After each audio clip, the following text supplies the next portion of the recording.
How many of you are being touched by some kind of brain health challenge today? Just a show of hands. Anxiety or depression? Dyslexia? ADHD? Neurodivergent conditions? Just keep your hands up.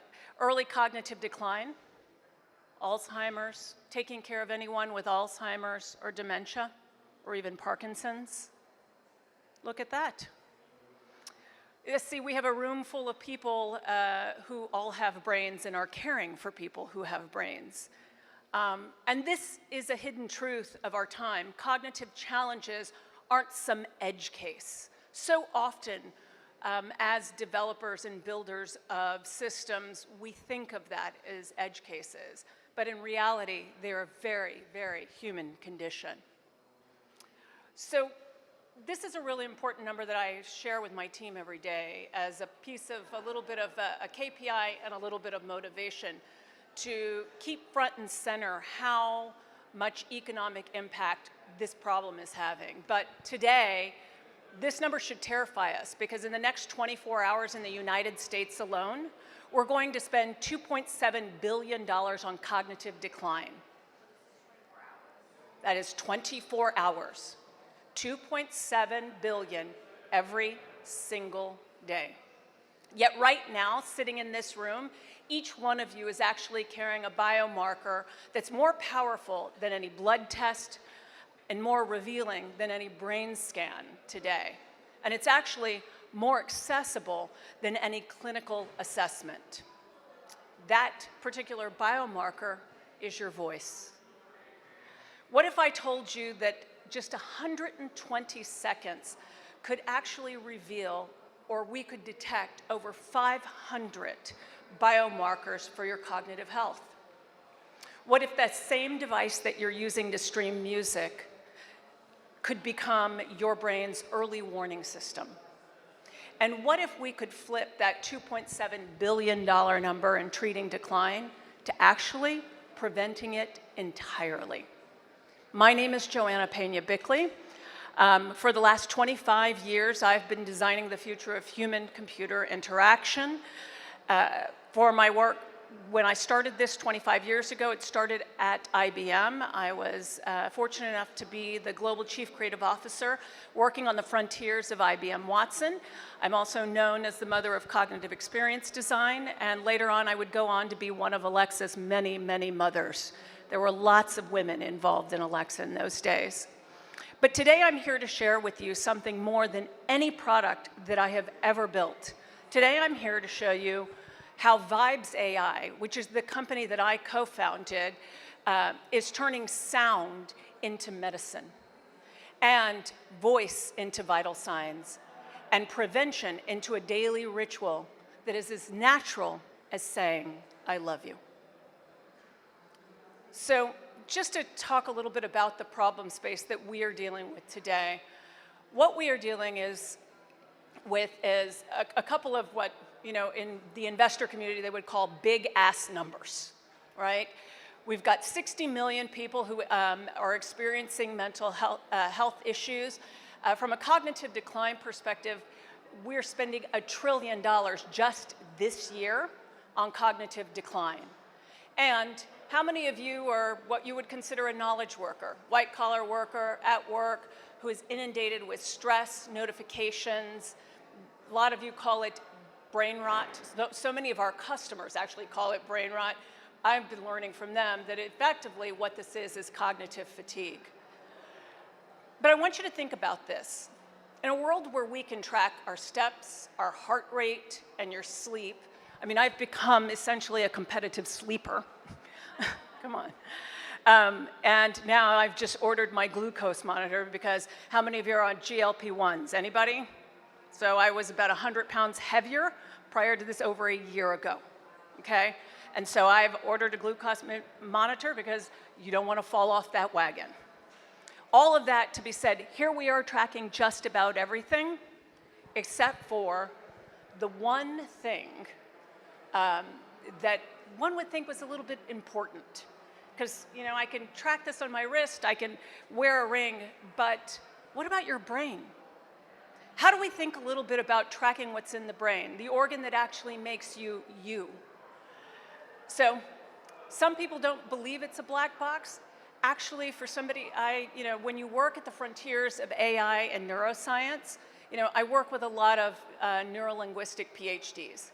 And a lot of our team would tell you that we have, for the last 25 years, been emulating what we know about brain health and trying to replicate it into chips and bits that go across the ether. But here's the reality. Today, if you want to know about your cognitive health, that's essentially almost impossible if you live at the median income. Do you want to assess your cognitive health today? That's going to cost you $35,000 to even get access to prevention tools. And more importantly than that, you're going to come out of that appointment, and what they're going to tell you is that your insurance doesn't cover it unless, guess what? You have an acute condition. I would have to have a brain tumor for my insurance, which is pretty good, to cover this. And so one of my favorite experiences has been a little bit about why this became super important to me. So when you think about those prevention tools today, a lot of the things you've seen are one size fits all. You are introduced to a market that has no real biofeedback, although we are trying to make sense of the biofeedback that our wearables wear today. So we're spending $1 trillion reacting to problems when we could actually prevent some of this. That's not just an economic failure, that's a human tragedy. And let me tell you about the very human tragedy that I experienced, the voice that I lost. For me, these aren't just statistics, it's kind of deeply, deeply personal. In 2021, these are pictures of me and my dad and my husband and my first daughter. In 2021, I was caring remotely for my dad, and he had been living with diabetes for really the better part of 3 decades, managing it like a warrior. But during one of the most regular phone calls, we would have at least once a week, something completely changed.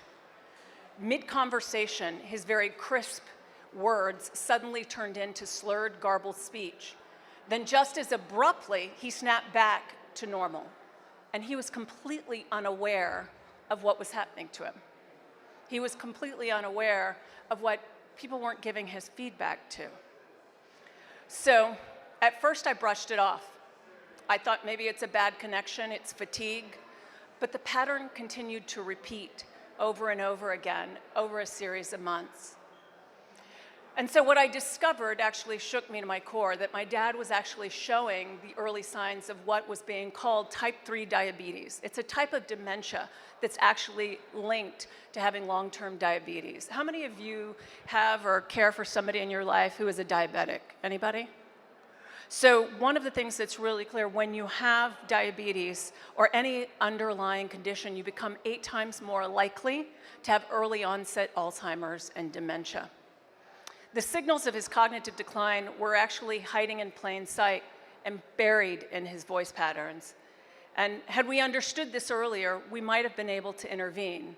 And what drove me nuts about this is that it required a daughter who was steeped in neurolinguistics to actually find this. No physician that he saw ever once stopped in and said, "We have a problem." And so for me, given this chapter and really understanding what do, I'm a design engineer.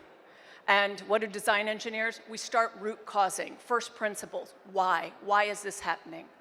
And so I began digging within, actually talking to some of the neuroscientists, but more importantly, went to Stanford, went to Boston, to MIT, went to Mass General, went to some of the greatest physicians in this country. And what they all told me was that these are things that we've known for a long time, but yet we don't have the interfaces truly to make these democratized, these diagnostic tools democratized.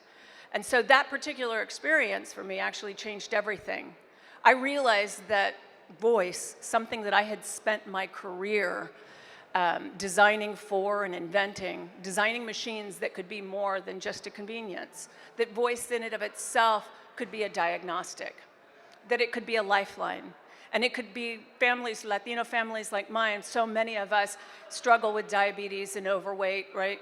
Could see for just a moment, could see the invisible, which was truly like make it visible.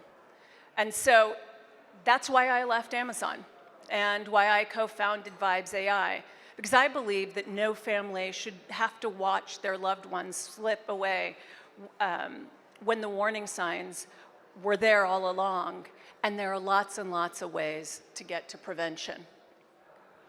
So, what that takes me to do is actually share with you, you might wonder how sound and your voice actually impacts and affects the brain. So let me share a little bit of something that I learned up at the MIT Media Lab, where I've spent a lot of time with researchers from the MIT's Pecauer Institute researchers. And they've made a couple of things, a couple of research discoveries that should have been making global headlines when mice were exposed to specific frequencies at 40 hertz light and sound. Their brains showed dramatic reductions in amyloid beta plaques and tau proteins in just 1 week. How many of you are familiar with what an amyloid plaque is, or beta protein? Anybody? Oh, let me share. So an amyloid beta plaques, let's take that one first, right? They're sticky protein clumps that actually build up between brain cells, disrupting communication. Tau proteins actually form tangles inside of your neurons, essentially strangling them from within. Together, these are the hallmarks of many signs of Alzheimer's and dementia. They're the physical manifestation of memory actually being erased. So here's what's happening. 40 hertz is your brain's natural gamma frequency. The rhythms, it is really the rhythm of peak cognitive function. And when we introduce this frequency through sound, it's like giving your brain a tuning fork. The glymphatic system, essentially, this is your brain's waste removal system that resets itself every single night, is actually activated with this particular frequency. And so those toxic plaques and tangles, do you know what happens to them when that's played? They actually start to dissolve. They begin to clear. So here's what the pharmaceutical companies wouldn't tell us, and all of the scientists at the UT Health Science Center wouldn't tell you, is that there is no patent on a frequency. So one would think, gosh, is there any money to be made at a frequency? But let me tell you that there's no billion-dollar exclusivity to sound waves either. As someone who has spent years in sound design and building sound system, one particular frequency or one particular wave cannot be patented. And today, there is no sales force needed to push what your brain are actually already naturally caves. This is a sensory, what we call sensory intelligence at its most fundamental level. We're not actually adding something foreign to the system. We're simply reminding your brain of its optimal frequency and giving you the tools that help it find its natural rhythm. So I'd like to share with you a little bit of a demo of a mobile application that we have been working on. This is essentially how what we're building works today. Every time that you can maybe hear me speak in the demo here, what it is doing is actually pulling apart my acoustic fingerprints. So the name of the company is Vibes.AI, and the reason we called it that was yes, there's a colloquialism today, everybody's got a vibe, but actually we are decoding the vibrations that your vocal folds actually produce. And so what this is doing is actually right now picking up micro tremors of my vocal cords, timing between the words, prosodic patterns. They actually reveal so much more than a blood test. As your cognitive wellness coach, so this, what you're going to see is me speaking for about 2 minutes. Let's and our connect AI Apple model, Health to optimize your we call it progress. mantra, seems like a good word, right? Is analyzing Your over voice 500 reveals your biomarkers brain's in real wellness time. pattern. Please read It's this essentially sentence detecting naturally. subtle changes I'm ready in to both the discover new linguistic ways to complexity, enhance my brain's my vibe. acoustic I'm ready to stability, discover new ways my to emotional enhance my resonance, brain's authentic my vibe. cognitive load, and my memory I'm calculating patterns. your cognitive So what wellness you're about to see it Meet your here brain is readiness it's score. going to The produce first of a 5 daily essential brain scores that readiness unlock a score. complete picture of your 87, cognitive wellness. not so bad, right? Your voice's For somebody who frequency actually had is a way hidden too much key milk to tea brain yesterday wellness. and The barely mini got any cognitive sleep. score. But I want you to notice what VIA Build your recommends vibes next, tribe. which is It actually actively a strengthens your dynamic brain. focus session. What it goes through is a series of really important things. It gives you cognitive assessments throughout the day, but then what it does is introduces those 40 hertz sound therapies and makes them accessible to people at a very low cost. This is not years away. This is 16 weeks away from launch. Today we have 28,000 beta users, and I couldn't be more excited to say that this isn't just about listening to relaxing music. It's precision engineered 40 hertz carrier waves that are wrapped in calming soundscapes designed by my co-founder, Victoria Diorio. So one of the things you're seeing right here is while that's 16 weeks away, 2 years away is a hardware prototype that I have that I'm wearing right now, and it's actually synchronizing some of these vibes to my speaking patterns in real time. This for us is about human-AI alignment at its most intimate. It's AI that doesn't replace human judgment, it amplifies our human awareness. It makes the visible or the invisible visible and the inaudible audible. You'll have to excuse me, I get a little verklempt anytime I tell my dad's story. It's still very, very fresh for me. And it is the reason why I started this company. Yeah. So as a designer, we often think about focusing on friction reduction, making things easier. But what if the future of AI product design isn't about ease? It's about attunement. At Vibes, we are really trying to pioneer two interconnected paradigms in design. Cognitive experience design, which is something that I developed in my years at IBM.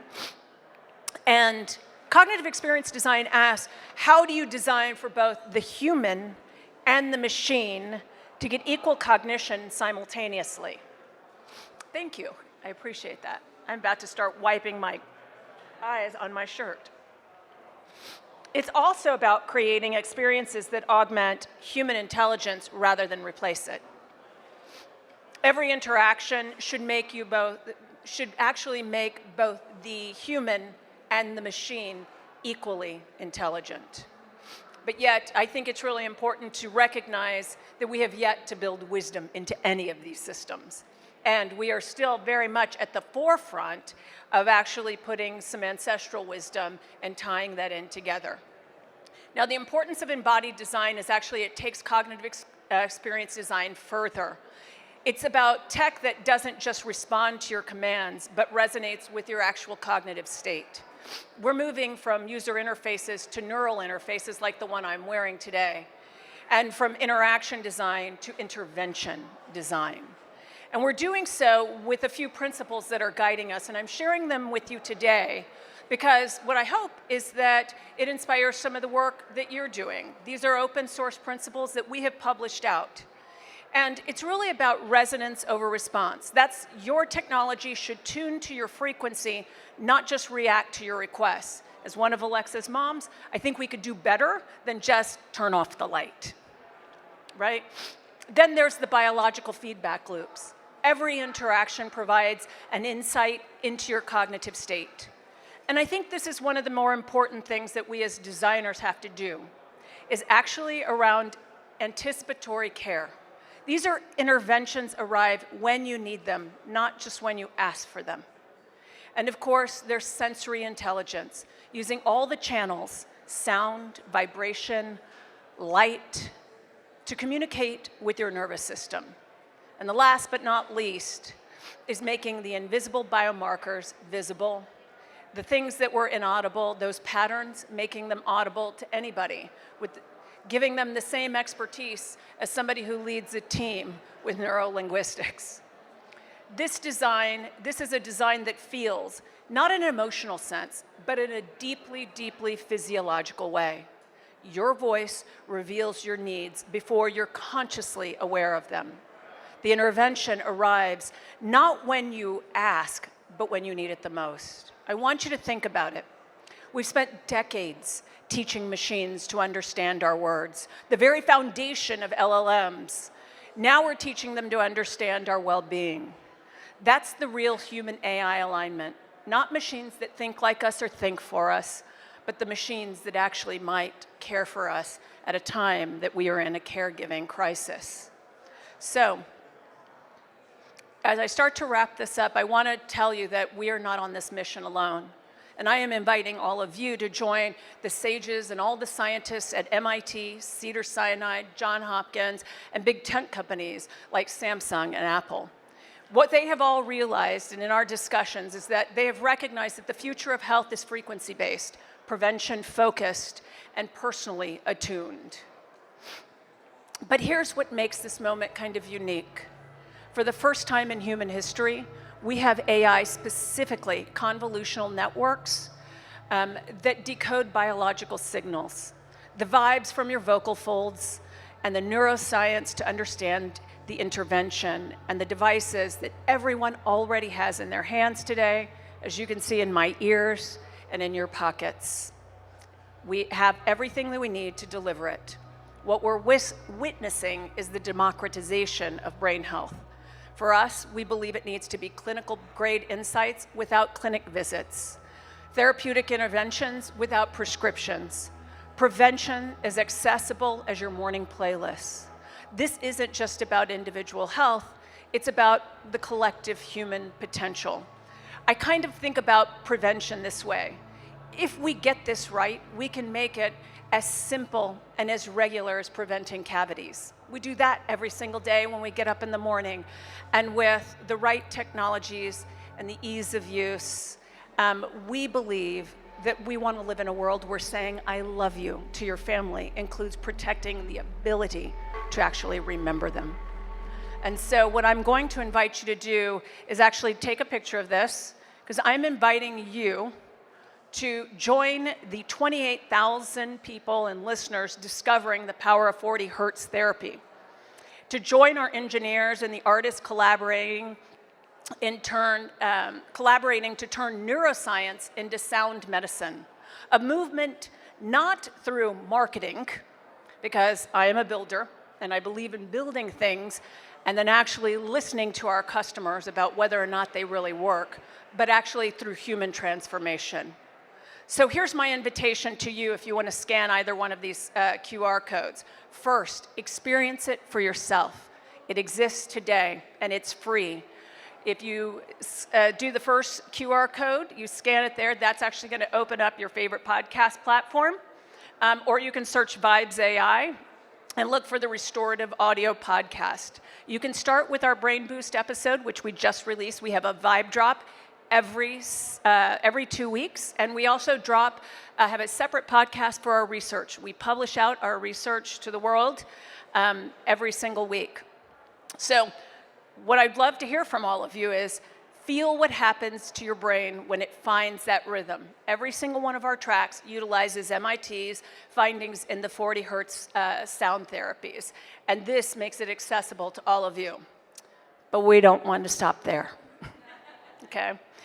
I'm actually going to ask you the second one is a QR code. We are building an ecosystem of sages and scientists. And we're doing so in a way where every year what we do is we hold a summit, a salon, where we create a safe space to invite people to experience where AI meets the 12 factors of brain health. So if you use the code HumanJoySpan25, you'll get 25% off of a retreat that happens in the Hudson Valley in New York, as well as in Napa here in the fall. This isn't another tech conference, I promise you. It won't be this loud. You can wear your yoga pants. I actually will bring in sound therapists to help find the right vibe that's right for you. What this is actually where humanists, scientists, builders like me come together to make cognitive wellness a human right. We all have a brain, and it all deserves to be treated with a little bit of dignity, no matter what stage of their lives. So please know that I'm here today because I believe that every voice deserves to be heard, every brain deserves to thrive, and together we can flip that $1 trillion from treating decline into potential optimization. We can go from worrying about being in a declining state you can join the 28,000 Rejuvenation Olympians who are already customers of ours, and begin to use voice as your vital sign. Your frequency is actually waiting. And the future of human cognition, for us, we actually think it sounds quite beautiful. Thank you.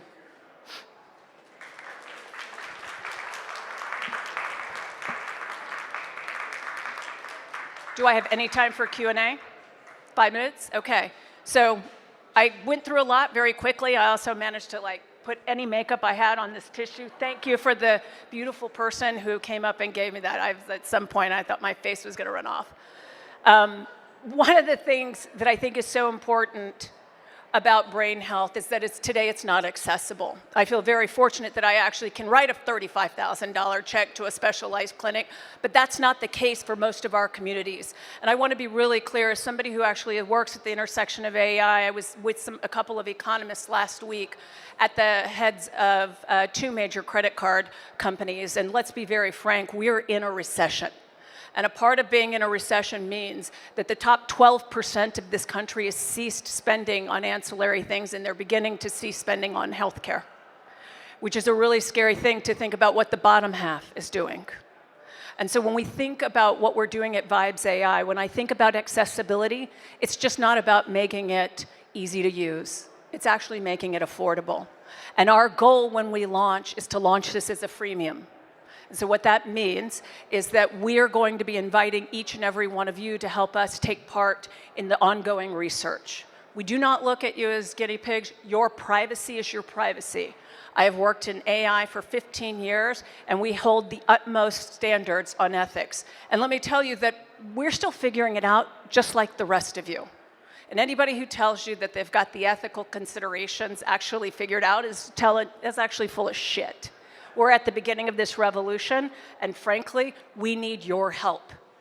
We need your help in telling us what you think, what you're suffering from, in a world where we have, think about it this way, brain rot, right? Contributing to our every single day. We're taking care of parents and loved ones that we see that are sometimes slipping away from some type of cognitive decline or an underlying condition. And then, of course, we have a mental health crisis. That is a triple brain health epidemic that we are capable of actually solving for. So I invite you, if you don't have a question immediately, to come follow us on the socials. Please register for priority access.